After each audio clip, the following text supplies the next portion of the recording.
Good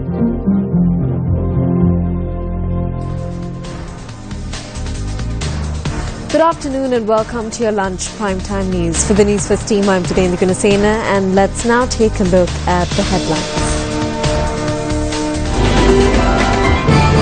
32nd Chief Ministers Summit held under the auspices of the President. Report compiled by Japanese experts on the exploded transformers due in 2 days. Fire in the hilly areas of Hatton and Kandy leaves over 100 acres destroyed. Barack Obama takes up historic Cuba tour. The 32nd Chief Ministers Summit commenced in Hikkaduwa, Galle under the auspices of the President.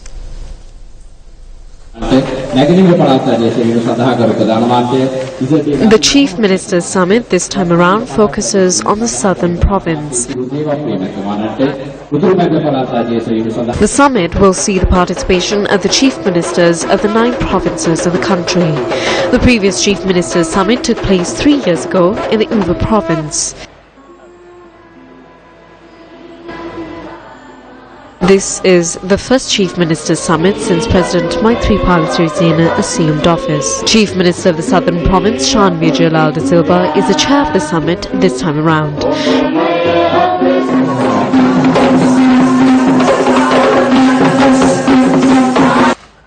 The aim of the summit is to harness goodwill and coordination between the provincial councils.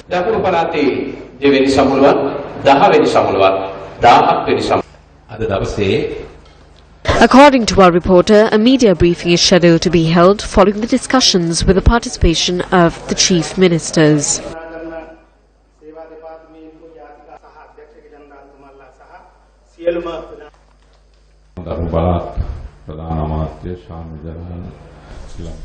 Now, the Ministry of Power and Renewable Energy says that the report compiled by the Japanese team of experts who arrived in the island to inspect the transformers which were damaged in a fire will be handed over within 2 days. Minister Ranjit Sembalapitiya said that the Japanese experts conducted an investigation on the matter. Representatives of the Japanese company which supplied the much talked about transformers which exploded recently arrived in the island and conducted an investigation into them. They have also sent a few of the parts of the transformers back to Japan and are due to submit a report in a matter of 2 days. They will provide the cause of the incident and their expert insight as well. So in 2 days, we will get a statement as to why 2 transformers in 2 locations exploded in similar fashion. The minister added that another team of German experts will arrive in the island today to inspect the exploded transformer. Meanwhile, Deputy Minister of Power and Renewable Energy, Ajit P. Pereira, said that while the subcommittee appointed by the President to compile a report on the sudden island-wide power outages has convened on 3 occasions, the final reviewing process will be carried out this afternoon. The special ministerial committee appointed by the President will convene at the Ministry of Power and Renewable Energy at 3 this afternoon. A decision on the preliminary report is set to be taken at this meeting. After this report is submitted, we will take measures for a long-term solution for the issue. The Deputy Minister added that repairs on the Biyagama transformer which exploded has now reached its final stages. Repairs on the Biyagama transformer has been completed. Repairs on the Katugoda transformer will commence after it is inspected by the specialists arriving from Germany. The Ministry of Power and Renewable Energy says that a special program has been implemented to provide electricity without any disruptions during the upcoming drought season. Secretary to the Ministry, Dr. Suren Batagoda, says that one such program is to obtain power through private power plants. We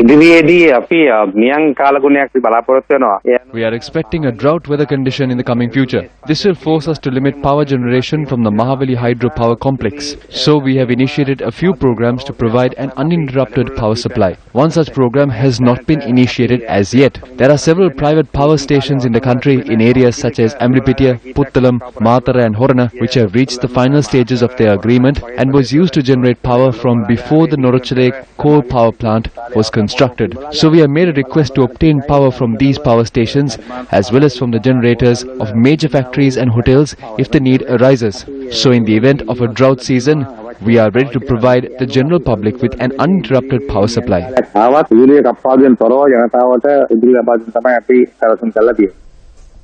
In more local news, fires which engulf the hilly areas of Kandy and Hatton have destroyed a close to 100 acres of land. I-17 helicopter has been deployed by the Sri Lanka Air Force to contain the fire which has erupted in the Kirigal Thanna Reserve area in Bopatkalava, Dayagama. Air Force spokesperson Captain Chandiba Alvi said that the helicopter was deployed this morning. In addition, a group of 6 Air Force personnel have been deployed on the ground in the area to extinguish the fire. More than 100 acres of land has been destroyed in the fire.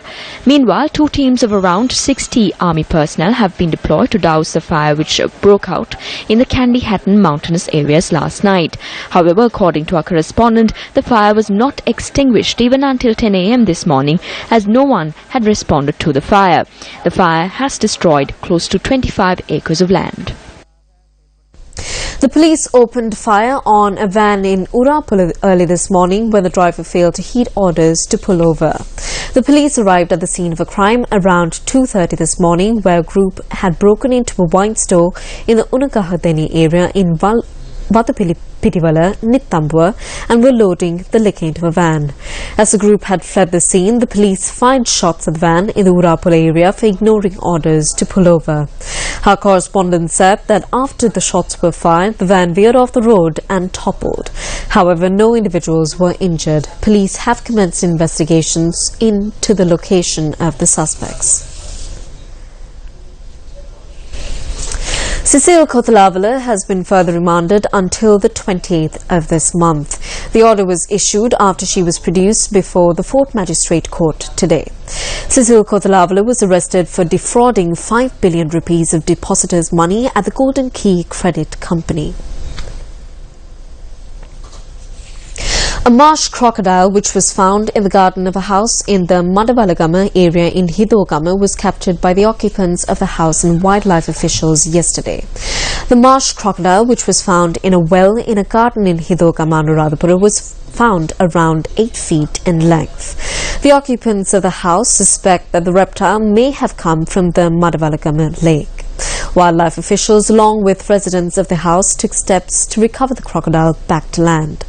Our correspondent said that the wildlife officials relocated the marsh crocodile to the Wilpattu National Park, where it was released.